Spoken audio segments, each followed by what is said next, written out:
Covid vaccine എടുത്താൽ ലൈംഗിക ശേഷി കുറയുമെന്നുള്ള ഒരു പ്രചരണം വാട്സപ്പ് വഴിക്ക് നടക്കുന്നുണ്ട്.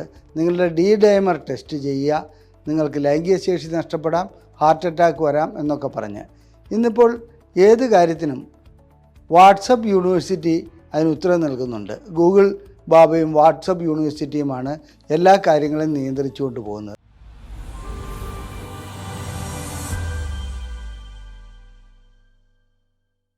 ഞാൻ ഡോക്ടർ അജയൻ വർഗീസ്, കോഴിക്കോട് ജില്ലയിൽ കുന്നമംഗലം പന്തീർപ്പാടത്തുള്ള institute of sexual and reproductive medicine എന്ന സ്ഥാപനത്തിൻ്റെ ഡയറക്ടറാണ്. കോവിഡ് വാക്സിൻ എടുത്താൽ ലൈംഗിക ശേഷി കുറയുമെന്നുള്ള ഒരു പ്രചരണം വാട്സപ്പ് വഴിക്ക് നടക്കുന്നുണ്ട്. നിങ്ങളുടെ ഡൈമർ ടെസ്റ്റ് ചെയ്യുക, നിങ്ങൾക്ക് ലൈംഗിക ശേഷി നഷ്ടപ്പെടാം, ഹാർട്ട് അറ്റാക്ക് വരാം എന്നൊക്കെ പറഞ്ഞ്. ഇന്നിപ്പോൾ ഏത് കാര്യത്തിനും വാട്സപ്പ് യൂണിവേഴ്സിറ്റി അതിന് ഉത്തരം നൽകുന്നുണ്ട്. ഗൂഗിൾ ബാബയും വാട്സപ്പ് യൂണിവേഴ്സിറ്റിയുമാണ് എല്ലാ കാര്യങ്ങളും നിയന്ത്രിച്ചുകൊണ്ട് പോകുന്നത്. നല്ല വിദ്യാഭ്യാസമുള്ള ഒരു ചെറുപ്പക്കാരൻ അദ്ദേഹത്തിൻ്റെ ഡൈമർ മാത്രമായിട്ട് ഇവിടെ വന്ന് ടെസ്റ്റ് ചെയ്യുകയും അദ്ദേഹത്തിന് ലൈംഗിക ശേഷി കുറവുണ്ടോ എന്ന് പരിശോധിക്കാൻ പറയുകയും ചെയ്യുകയുണ്ടായി. 26 വയസ്സേ പ്രായമുള്ളൂ. ഇതിൻ്റെ കാരണം എന്താണെന്ന് അന്വേഷിച്ചപ്പോൾ അദ്ദേഹം വാട്സപ്പിൽ വന്ന ഒരു പോസ്റ്റ് എന്നെ കാണിക്കുകയുണ്ടായി. വാസ്തവത്തിൽ ഇതിൽ വല്ല കാര്യവുമുണ്ടോ എന്നുള്ളത് പരിശോധിച്ചപ്പോഴാണ് ഇങ്ങനെ കോവിഡ് വന്നു കഴിഞ്ഞാൽ ഡൈമർ ഉയരാറുണ്ട്. അതുപോലെ തന്നെ എൻഡോത്തീലിയം, അതായത് രക്തക്കൊള്ളുകളുടെ അകത്ത പാളിയായ എൻഡോത്തീലിയത്തിന് തകരാറ് വരാറുണ്ട്. അത് ശരിയാണ്. അതല്ലാതെ വാക്സിൻ ചെയ്തതുകൊണ്ട് ഈ പല കമ്പനികളുടെ വാക്സിൻ ഇറക്കിയിട്ടുണ്ടായിരുന്നു. ഒരു വാക്സിൻ ചെയ്തുകൊണ്ടും ഇതുവരെ ഡൈമർ ഉയർന്നതായിട്ട് ഒരിടത്തും രേഖപ്പെടുത്തിയിട്ടില്ല. ഇനി ഇത് വാട്സപ്പ് യൂണിവേഴ്സിറ്റി ഇത് പോസ്റ്റ് ചെയ്യുന്നവർക്ക് എന്താണ് ഇതുകൊണ്ട് കിട്ടുന്നുള്ള നേട്ടം എന്നറിയില്ല. ആ പാവം കുട്ടി അദ്ദേഹത്തിന് ലൈംഗിക ശേഷി നഷ്ടപ്പെട്ടെന്ന് പറയുന്നു. അതുപോലെ തന്നെ നെഞ്ചിൻ്റെ ഈ ഭാഗത്ത് ഭയങ്കര വേദന ഉണ്ടെന്ന് പറയുന്നു. ഇതെല്ലാം ഇതിൽ നിന്ന് ലഭിച്ച ഒരു തെറ്റിദ്ധാരണയുടെ അടിസ്ഥാനത്തിൽ, ഇത്തരം അബദ്ധധാരണകളുടെ അടിസ്ഥാനത്തിൽ ഉടലെടുക്കുന്നത് മാത്രമാണ്.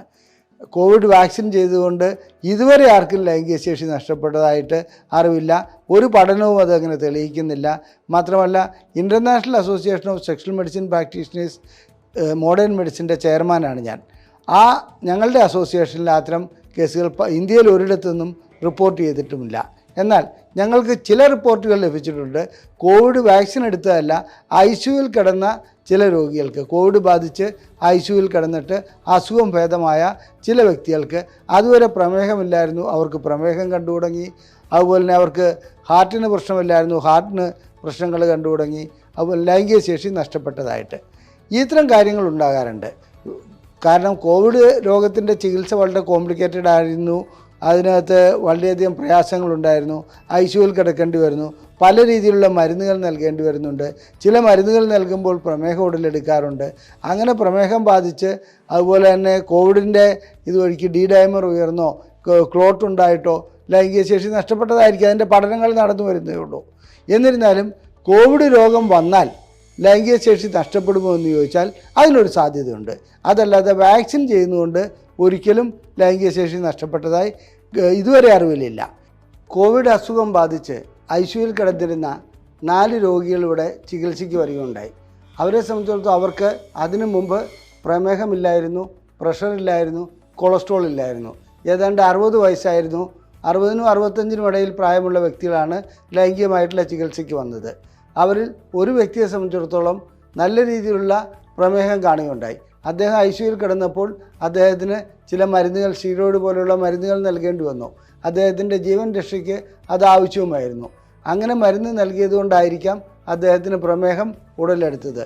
പ്രമേഹം ഉടലെടുത്തതിന് ശേഷം അദ്ദേഹത്തിന് ലൈംഗിക ശേഷിക്കുറവും അനുഭവപ്പെടുകയുണ്ടായി. ഈ ലൈംഗിക ശേഷിക്കുറവ് ഞങ്ങൾ മറ്റു രീതിയിലുള്ള എല്ലാ പരിശോധനകളും നടത്തിയപ്പോൾ അത് സ്വാഭാവികമായിട്ടും പ്രമേഹം കൊണ്ടുണ്ടാകുന്നത് മാത്രമാണ്, അതല്ലാതെ കോവിഡിൻ്റെ അനന്തരഫലമല്ല എന്നുള്ളതാണ് ഞങ്ങൾക്ക് മനസ്സിലാക്കാൻ കഴിഞ്ഞത്. ചികിത്സ നൽകുകയും ആ രീതിയിലുള്ള മറ്റ് പ്രമേഹം നിയന്ത്രിക്കാനുള്ള മരുന്നുകളും മറ്റും നൽകിയപ്പോൾ അദ്ദേഹത്തിന് ലൈംഗിക ശേഷി വീണ്ടെടുക്കുവാൻ കഴിഞ്ഞു. എന്നാൽ മറ്റൊരു വ്യക്തി ഈ കോവിഡ് വന്നതിന് ശേഷം മാനസികമായി തളരുകയാണ് ഉണ്ടായത്. അദ്ദേഹത്തിന് വീണ്ടും കോവിഡ് വരുമോ, ഇനി എന്തെങ്കിലും അസുഖം ഉണ്ടാവുകയോ, ഒറ്റയ്ക്കിരിക്കുക, ആ രീതിയിലുള്ള പ്രവണത കാണുകയുണ്ടായി. എപ്പോഴും മാസ്ക് ധരിച്ച് മാത്രം ഇരിക്കുക, ഇത് മുറിക്കുള്ളിലാണെങ്കിൽ പോലും. അങ്ങനെയുള്ള വ്യക്തിയെ സംബന്ധിച്ചിടത്തോളം മാനസികമായിട്ടൊരു പ്രയാസം അനുഭവപ്പെടുന്നതിൻ്റെ ഭാഗമായി മാത്രമായിരുന്നു ലൈംഗിക ശേഷിക്കുറവ് അനുഭവപ്പെട്ട് അത് കൗൺസിലിങ്ങിൽ കൂടെയും അതുപോലെ തന്നെ മാനസിക രോഗത്തിനുള്ള ചികിത്സയിൽ കൂടിയും മാറ്റിയെടുക്കുവാൻ കഴിഞ്ഞിട്ടുണ്ട്. മറ്റു വ്യക്തികളെ സംബന്ധിച്ചിടത്തോളം അവർക്ക് ബാക്കി രണ്ടുപേരെ സംബന്ധിച്ചിടത്തോളം ലൈംഗികമായിട്ടുള്ള നേരിയ ശേഷിക്കുറവിനെയാണ് അവർ കോവിഡ് വന്നതുകൊണ്ടാണ് ലൈംഗിക ശേഷിക്കുറവ് ഉണ്ടായതെന്ന് പറയുന്നത്. വാസ്തവത്തിൽ അവിടെ അവർക്ക് മറ്റൊരു പ്രശ്നങ്ങളുമില്ല. ഡി ഡൈമർ മുതൽ എല്ലാ ടെസ്റ്റുകളും ഞങ്ങൾ ചെയ്തു. ആ ടെസ്റ്റുകളിലൊന്നും പ്രശ്നം കാണുന്നില്ല. പിന്നെ പ്ലാസിബോ മെഡിസിൻ കൊണ്ട് അതായത് ന്യൂട്രാസ്യൂട്ടിക്കൽസ് മാത്രം നൽകിക്കൊണ്ട് അവരെ ചികിത്സിക്കാൻ കഴിഞ്ഞു എന്നുള്ളതാണ് അതിനകത്തെ സത്യം. വാസ്തവത്തിൽ ഇതൊരു ഭയപ്പാടുണ്ടാക്കുന്നുണ്ട് കോവിഡ് രോഗം. ഈ ഭയപ്പാട് ഈ രീതിയിലാണ്. ഇനി അവിടെ ICUയിലൊക്കെ കിടന്ന് ഒത്തിരി പേര് മരണപ്പെട്ടു പോയിട്ടുണ്ട്.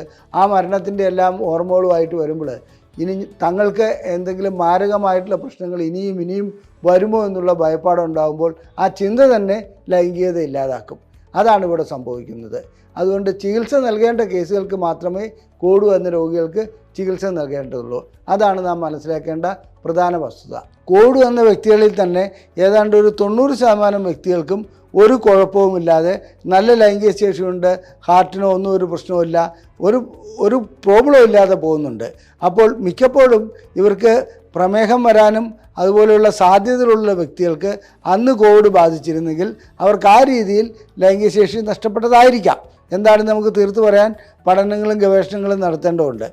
അതുകൊണ്ട് കോവിഡ് രോഗം വന്ന വ്യക്തികളെ സംബന്ധിച്ചിടത്തോളം ലൈംഗികമായിട്ട് പ്രശ്നങ്ങളുണ്ടോ എന്നുള്ളത് പരിശോധിച്ച് നോക്കുന്നത് നല്ലതാണ്. അതുപോലെ പ്രത്യേകിച്ച് ICUയിൽ കിടന്നവരും അതുപോലെ തന്നെ ശ്വാസം മുട്ട് അനുഭവപ്പെട്ടവരും അങ്ങനെയുള്ള വ്യക്തികൾ അവരുടെ രക്തക്കൊള്ളുകളുടെ ലിംഗത്തിൻ്റെ മറ്റും ഉള്ളിലുള്ള രക്തക്കൊള്ളുകളുടെ ഉൾഭാഗത്ത് തകർച്ച വരികയും ക്ലോട്ട് ഉണ്ടാകുകയും ബ്ലോക്ക് ഉണ്ടാകുകയും ഒക്കെ ചെയ്യാൻ സാധ്യതയുണ്ട്. ലൈംഗിക ശേഷി കുറവുണ്ടെങ്കിൽ മാത്രം ചികിത്സിക്കേണ്ട ഒരു കാര്യമാണത്. അപ്പോൾ കോവിഡ് വന്ന രോഗികളെ സംബന്ധിച്ചിടത്തോളം അവരൊരു ഭയപ്പാടിൻ്റെ നിഴലിലായി പോകാറുണ്ട്. അതും എനിക്കിനി ലൈംഗിക ശേഷി നഷ്ടപ്പെടുമോ എന്നുള്ളത്. അങ്ങനെയൊന്നും സംഭവിക്കാനുള്ള സാധ്യതയില്ല. കോവിഡ് വന്ന രോഗികളെ സംബന്ധിച്ചിടത്തോളം ലൈംഗികമായിട്ട് പ്രശ്നങ്ങളുണ്ടെങ്കിൽ ചികിത്സ നൽകുന്നത് നല്ലതാണ്. അത്രമാത്രം. ലൈംഗികമായിട്ട് പ്രശ്നമില്ലാത്ത രോഗികളെ സംബന്ധിച്ചിടത്തോളം വ്യാകുലപ്പെടേണ്ട കാര്യവുമില്ല. ISRM ഈ രീതിയിലുള്ള എല്ലാ ചികിത്സകളും നടത്തുന്നുണ്ട്, എല്ലാ രീതിയിലുള്ള പരിശോധനകളും നടത്തുന്നുണ്ട്. ലൈംഗിക പ്രശ്നങ്ങളുള്ള എല്ലാ വ്യക്തികൾക്കും ഉപകാരപ്രദമാകുന്ന ഏത് പ്രശ്നമാകട്ടെ, സ്ത്രീക്കാകട്ടെ പുരുഷനാകട്ടെ, അതിനുള്ള ചികിത്സ നൽകുവാൻ ഇവിടെ സംവിധാനങ്ങളുണ്ട്. നിങ്ങൾക്ക് എന്തെങ്കിലും അറിയണമെന്നുണ്ടെങ്കിൽ, ലൈംഗികതയെക്കുറിച്ച് അറിയണമെന്നുണ്ടെങ്കിൽ ഞങ്ങൾ പ്രസിദ്ധീകരിക്കുന്ന ബുക്ക്ലെറ്റുകൾ നിങ്ങൾക്ക് സൗജന്യമായി അയച്ചു നൽകുന്നതാണ്. ഇവിടെ തന്നിരിക്കുന്ന നമ്പറിൽ ISRM എന്ന് വാട്സപ്പ് ചെയ്താൽ മതി. ഈ വീഡിയോ നിങ്ങൾക്ക് ഇഷ്ടപ്പെട്ടുവെങ്കിൽ നിങ്ങൾ ലൈക്ക് ചെയ്യുക, ഷെയർ ചെയ്യുക. അതുപോലെ തന്നെ ഇതിൽ നിങ്ങൾക്ക് എന്തെങ്കിലും അഭിപ്രായം രേഖപ്പെടുത്താനുണ്ടെങ്കിൽ കമൻറ്റ് ബോക്സിൽ രേഖപ്പെടുത്തുക. ഏതെങ്കിലും രീതിയിലുള്ള ലൈംഗികമായിട്ടുള്ള ചികിത്സ ആവശ്യമുണ്ടെങ്കിൽ ഞങ്ങളുടെ ഈ നമ്പറിൽ തന്നെ നിങ്ങൾക്ക് കോൺടാക്റ്റ് ചെയ്ത് ബുക്ക് ചെയ്യാവുന്നതാണ്. നന്ദി, നമസ്കാരം.